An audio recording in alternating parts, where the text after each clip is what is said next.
ലോക നയതന്ത്ര ഭൂപടത്തിൽ ഒരു തീപ്പൊരി വീണിരിക്കുന്നു. ഏഷ്യൻ രാജ്യങ്ങളെ ചേർത്ത് നിർത്തി അമേരിക്കയ്ക്കെതിരെ ഇന്ത്യയുടെ മാസ്റ്റർ സ്ട്രോക്ക്. അഫ്ഗാനിലെ ബെഗ്രാം വ്യോമത്താവളം അമേരിക്കയ്ക്ക് തിരികെ വേണമെന്ന പ്രസിഡന്റ് ട്രംപിന്റെ നിരന്തരമായ ആവശ്യത്തിന് കനത്ത തിരിച്ചടിയാണ് ഇന്ത്യ നൽകിയിരിക്കുന്നത്. അഫ്ഗാനിൽ വിദേശ സൈനിക സാന്നിധ്യം ആവശ്യമില്ല എന്ന് വ്യക്തമായി മറുപടി നൽകിയത് റഷ്യയിലെ ഇന്ത്യൻ അംബാസഡറായ വിനയ് കുമാറാണ്.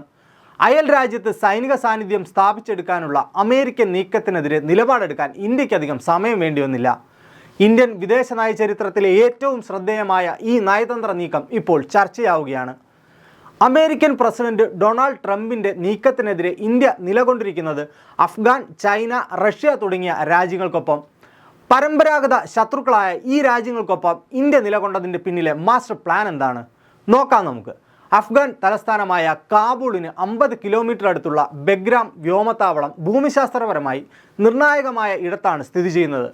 ഏഷ്യൻ രാജ്യങ്ങളിലേക്ക് കടന്നുകയറാൻ വേണ്ടി അമേരിക്കയ്ക്ക് ബേസ് ക്യാമ്പായി ഉപയോഗിക്കാൻ കഴിയുന്ന ഇടം.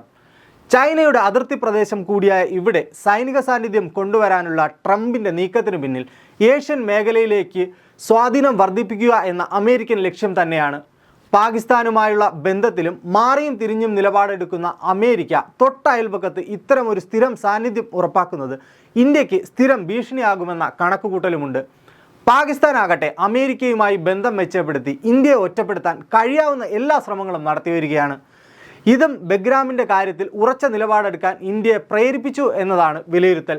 അഫ്ഗാനിൽ സമാധാനവും സുരക്ഷയും ഉറപ്പുവരുത്തുക എന്ന ലക്ഷ്യത്തോടെ റഷ്യ ആതിഥേയത്വം വഹിച്ചു നടത്തിയ മോസ്കോ ഫോർമാറ്റ് കൺസൾട്ടേഷനിലാണ് ഈ നിലപാട് ഇന്ത്യ വ്യക്തമാക്കിയത്. തികഞ്ഞ ദീർഘവീക്ഷണത്തോടെയാണ് ഇന്ത്യ നിലപാടെടുത്തിരിക്കുന്നത്. താലിബാൻ വിദേശകാര്യമന്ത്രി അമീർ ഖാൻ മുത്തഖി ഈ ആഴ്ച ഇന്ത്യ സന്ദർശിക്കാനിരിക്കെയാണ് ഇതെന്നും ശ്രദ്ധേയമാണ്. അഫ്ഗാനുമായുള്ള ബന്ധം സാധാരണ നിലയിലാക്കാൻ കഴിയുന്ന തരത്തിലുള്ള നയതന്ത്ര നീക്കമാണ് ഇന്ത്യ നടത്തിക്കൊണ്ടിരിക്കുന്നത്. അഫ്ഗാനുമായുള്ള ബന്ധത്തിൽ കൃത്യമായ ചട്ടക്കൂടുകൾ നെഹ്റുവിൻ്റെ കാലം മുതലേ ഉണ്ടായിരുന്നു. 1959 കാബൂൾ സന്ദർശനത്തിനിടെ അന്നത്തെ അഫ്ഗാൻ പ്രധാനമന്ത്രി സർദാർ മുഹമ്മദ് ദാവൂദ് ഖാനൊപ്പം നെഹ്റു ഇതേ ബെഗ്രാം എയർഫീൽഡിൽ എത്തിയിരുന്നു. സോവിയറ്റ് യൂണിയൻ്റെ സഹായത്തോടെ അന്ന് അവിടെ വികസന പ്രവർത്തനങ്ങൾ നടക്കുന്നത് കണക്കിലെടുത്ത് നെഹ്റു പ്രസ്താവിച്ചത് ആ സഹായം അഫ്ഗാൻ്റെ പരമാധികാരത്തിന് ഭീഷണിയാകരുത് എന്നായിരുന്നു. സഹായം സ്വീകരിച്ചാലും പരമാധികാരം അഫ്ഗാന് ആകണം എന്നതായിരുന്നു ഇന്ത്യയുടെ നിലപാട്. ബെഗ്രാം വിഷയത്തിലുള്ള എതിർപ്പ് രേഖപ്പെടുത്തുമ്പോൾ തന്നെ മറ്റൊരു സുപ്രധാന വിഷയം ഇന്ത്യ ഊന്നിപ്പറഞ്ഞു.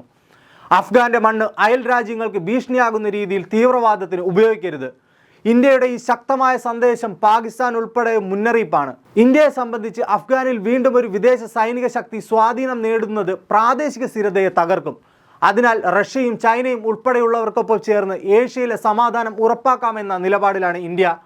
അതായത് സഖ്യകക്ഷികൾ ആര് എന്നതിലുപരി ദേശീയ താൽപ്പര്യങ്ങൾക്കാണ് ഇന്ത്യ പ്രഥമ പരിഗണന നൽകുന്നത്.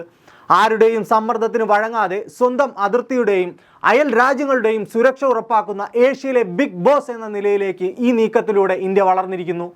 മോസ്കോ ഫോർമാറ്റിലെ ആ ഒറ്റ നോ അത് വെറുമൊരു വാക്കല്ല. ഇന്ത്യയുടെ വാണിജ്യ നയതന്ത്ര ഭീഷണികളെ മറികടന്ന് ഇന്ത്യ സ്വയം പര്യാപ്തതയുടെ പാതയിൽ മുന്നോട്ട് പോവുകയാണെന്ന പ്രഖ്യാപനമാണ്.